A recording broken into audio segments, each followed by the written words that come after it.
بسم اللہ الرحمن الرحیم۔ شروع اللہ کے نام سے جو بڑا مہربان رحم کرنے والا ہے۔ سبھی طرح کی تعریفیں اللہ ہی کے لیے ہیں جو تمام کائنات کا پروردگار ہے۔ تمام ناظرین کو السلام علیکم۔ ناظرین، آج کا موضوع ہے پاکستان کی آزادی۔ آئیے تاریخ پر ایک مختصر سی نظر ڈالتے ہیں کہ پاکستان کی آزادی کے لیے کتنی قربانیاں دینی پڑیں۔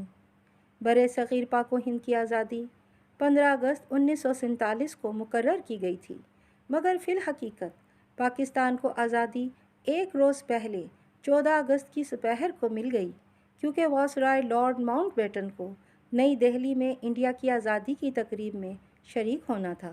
مگر پاکستان کے ریڈیو اسٹیشنز رات کے 11:30 بجے تک یہی اعلان کرتے ہیں کہ یہ آل انڈیا ریڈیو ہے، جبکہ پوری قوم بے چینی سے پاکستان کے باقاعدہ اعلان کا انتظار کر رہی تھی۔ اس وقت پاکستان میں 3 ریڈیو اسٹیشنز تھے، لاہور، کراچی اور پشاور میں۔ 14 اگست 1947 رات کو ٹھیک 11 بجے ریڈیو لاہور نے آخری مرتبہ اپنے خبرنامے میں اعلان کیا کہ یہ آل انڈیا ریڈیو ہے۔ 50 منٹ کے بعد جب 12 بجنے میں 10 منٹ رہ گئے اور ریڈیو پاکستان کی اپنی عبوری دھن ہوا کے دوش پر لہرانے لگی، اس دھن کو سنتے ہی لاکھوں لوگ اپنے اپنے ریڈیو سیٹ کے ارد گرد جمع ہو گئے۔ جب 12 بجنے میں 1 منٹ رہ گیا تو یہ دھن آہستہ آہستہ ختم ہو گئی اور ایک آواز ابھری، السلام علیکم، پاکستان براڈ کاسٹنگ، ہم لاہور سے بول رہے ہیں۔ 13 اور 14 اگست سن 1947 عیسوی کی درمیانی رات 12 بجے طلوع صبح آزادی۔ پھر قومی ترانے کی دھن بجائی جاتی ہے، پھر آواز آتی ہے، بسم اللہ الرحمن الرحیم، السلام علیکم، 27 رمضان مبارک، 14 اگست 1947۔ یہ وہ خوبصورت اعلان تھا جس نے لاکھوں مسلمانوں کے دلوں کو خوشی سے بھر دیا۔ مسلمانان ہند نے آنسو بھری آنکھوں اور خوشی سے دھڑکتے دلوں کے ساتھ اس اعلان کو سنا اور اپنے رب کے حضور سجدے میں گر گئے۔ بالآخر اللہ تعالیٰ نے انہیں انگریزوں اور ہندوؤں کے تسلط سے آزاد اپنی سرزمین اور اپنا آزاد ایک ملک عطا کر دیا تھا۔ لیکن اصل آزمائش تو اب شروع ہونی تھی۔ اعلان پاکستان ہوتے ہی تاریخ انسانی کی سب سے بڑی ہجرت کا آغاز ہوا۔ تقریباً 1,20,00,000 انسان اس ہجرت کا حصہ بنے، جس میں سے 65 لاکھ سے زائد مسلمانوں نے انڈیا سے پاکستان کی طرف رخ کیا اور 55 لاکھ ہندوؤں اور سکھوں نے بنگال اور پاکستان سے انڈیا کی طرف سفر کیا۔ یہ ہجرت مسلمانان ہند کے لیے کسی ڈراؤنے خواب سے کم نہ تھی۔ ہندو بنیاں کسی صورت مسلمانوں کو ایک الگ وطن نہیں دینا چاہتے تھے اور بالخصوص انڈیا سے پاکستان جانے والوں کو بدترین اور غیر انسانی سبق دینا چاہتے تھے۔ ہندوؤں اور سکھوں نے 1947 کی ہجرت میں حیوانیت کے نئے ریکارڈ قائم کر دیے، جس کی مثال چنگیز خان کے بعد شاید ہی ملے۔ 10 لاکھ کے قریب مسلمان مرد، عورتیں اور بچے شہید کر دیے گئے۔ صرف جالندھر میں ہی سکھوں نے سینکڑوں مسلمان عورتوں کی عصمت دری کی اور انہیں قتل کر دیا، اور بے شمار عورتوں کو سکھ اٹھا کے لے گئے اور زبردستی ان سے شادی کر لی۔ کتنی ہی عورتوں نے اپنی عزت بچانے کے لیے کنووں اور دریاؤں میں چھلانگ لگا دی، یا ماں باپ بھائیوں نے اپنی بیٹیوں اور بہنوں کو ہندوؤں اور سکھوں کی حیوانیت سے بچانے کے لیے کنووں میں دھکا دے دیا۔ نومولود چھوٹے بچوں کو ہندو اور سکھ اچھال اچھال کر نیزوں میں پرو دیا کرتے۔ صرف 1 منٹ کے لیے اپنے آپ کو اس باپ اور بھائی کی جگہ رکھ کر سوچئے کہ جس کی آنکھوں کے سامنے اس کی بہن، بیٹی یا بہو کے ساتھ ایسی درندگی کی گئی ہو، اس ماں اور باپ کی جگہ اپنے آپ کو رکھ کر سوچیں کہ جس کی آنکھوں کے سامنے اس کے جگر کا ٹکڑا نیزے میں پرو دیا گیا ہو۔ مسعود الحسن صاحب پاکستان بننے سے پہلے فوج میں ڈرائیور تھے۔ ہجرت کے دنوں میں ان کی ڈیوٹی میں فساد والے علاقوں سے لوگوں کو نکال کر لانا بھی تھا۔ کتنے ہی علاقوں میں انہیں لاشوں پر سے پوری اسپیڈ سے ٹرک گزارنا پڑا، کیونکہ اگر وہ رکتے یا رفتار آہستہ کرتے تو ہندو یا سکھ حملہ آور ان پر حملہ کر دیتے۔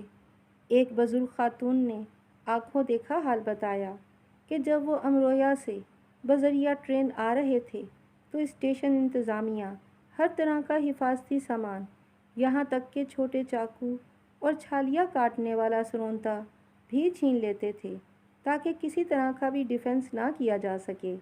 ٹرین کا ہندو ڈرائیور تھا جو اس وقت شدید نشے میں تھا۔ اس نے جان بوجھ کر ٹرین روک دی اور کہا کہ اگر سواریوں نے اپنا مال اسے نہ دیا وہ گاڑی نہیں چلائے گا۔ جب لوگوں نے اپنے مال کا ایک بڑا حصہ اس کو دے دیا تب اس شیطان نے گاڑی چلائی۔ شدید گرمی اور حبس کی حالت میں لوگ ٹرین کی کھڑکیاں نہیں کھولتے تھے کہ کہیں حملہ آور اندر نہ آ جائیں۔ خوف اور ہراس کا یہ عالم تھا کہ مسلمان آبادی والے علاقوں میں لوگ اپنی چھتوں پر رہتے تھے۔ ایک گروہ سوتا تو دوسرا پہرا دینے کے لیے جاگتا تھا۔ ایک چھت سے کتنے دنوں تک دو نوجوانوں کی کراہنے کی آوازیں آتی رہیں کیونکہ ہندو بلوائیوں نے ان کے بازو کاٹ دیے تھے اور کوئی بھی ان کی مدد نہ کر سکا۔ ذرا سوچئے، ہر طرف آگ لگی ہوئی ہو، زخمیوں کی چیخو پکار ہو، بچوں کی لاشیں نیزوں اور برچھیوں پر لٹکی ہوئی ہوں، گلیوں میں مردوں عورتوں کی لاشیں پڑی ہوں، کوئی مددگار بچانے والا نہ ہو۔ یہ کیسا خوفناک اور دردناک منظر ہوگا۔ کتنی ہی ٹرینیں جب پاکستان پہنچیں ان میں بس لاشیں ہی لاشیں تھیں۔ کتنے ہی لوگ پیدل چل پڑے تھے، راستے میں بھوک بیماریوں سے شہید ہو گئے۔ کتنے ہی لوگ دوران ہجرت اپنے پیاروں سے بچھڑ گئے اور مدتوں بعد ملے، اور کتنے تو کبھی واپس ہی نہ ملے، بس ان کے پیارے ان کی راہ ہی دیکھتے رہ گئے۔ آخر ان لوگوں نے اتنی قربانیاں کیوں دیں؟ آخر وہ کیا جذبہ تھا جو ان کو اپنا سب کچھ لٹا کر پاکستان لے آیا؟ یہ کوئی سیاست نہ تھی، یہ تھا دو قومی نظریہ۔ ایک آزاد اور اسلامی ملک میں ایک باعزت مسلمان کی طرح رہنے کا جذبہ، ہندوؤں کے تسلط سے آزاد ہو کر ایک آزاد اسلامی ریاست کی فضاؤں میں ایک باعزت زندگی گزارنے کا نظریہ، جس کے لیے 10 لاکھ مسلمانوں نے اپنی جانوں کا نذرانہ پیش کیا۔ اب سوچنے کی بات تو یہ ہے کہ جس پاکستان کو حاصل کرنے کے لیے اتنی بڑی بڑی قربانیاں دی گئیں، کیا ہم ان قربانیوں کے ساتھ انصاف کر رہے ہیں؟ کیا ہم اس قربانی کی قدر کر رہے ہیں جو ہمیں 27 رمضان المبارک کی شب کو عطا کی گئی؟ کیا ہم بحیثیت قوم قائد اعظم کے فرمان اور علامہ اقبال کے نظریات پر عمل کر رہے ہیں؟ اب تو حد یہ ہے کہ ہم یہ شکوہ کرتے ہیں، یہ گلہ کرتے ہیں کہ پاکستان نے ہمیں کیا دیا۔ حقیقت تو یہ ہے کہ ہم نے پاکستان کو کیا دیا۔ پاکستان نے ہمیں آزادی دی۔ آج ہم جو کچھ ہیں وہ اپنے ملک کی وجہ سے ہیں۔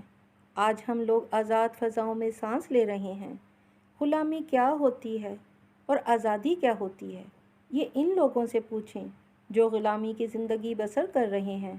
آزادی کی قیمت ان لوگوں سے پوچھیں جن کے پیاروں نے آزادی کی خاطر اپنے سر کٹوا دیے، اپنی اولادوں کو قربان کر دیا، اپنی عزیز و اقارب کو اپنی آنکھوں کے سامنے کھو دیا، اپنا سب کچھ لٹا دیا کیونکہ ہم آزاد ہو سکیں۔ عزیز ہم وطنوں، اس وطن کی قدر کیجیے۔ آج بھی نادیدہ قوتیں پاکستان کو ختم کرنے کے در پہ ہیں۔ فرقہ واریت کو چھوڑ کر متحد ہو جانا چاہیے۔ اللہ پاک سے دعا ہے اللہ سبحانہ و تعالی ہمارے ملک پاکستان کو اور اس کی آزادی کو ہمیشہ سلامت رکھے، آمین۔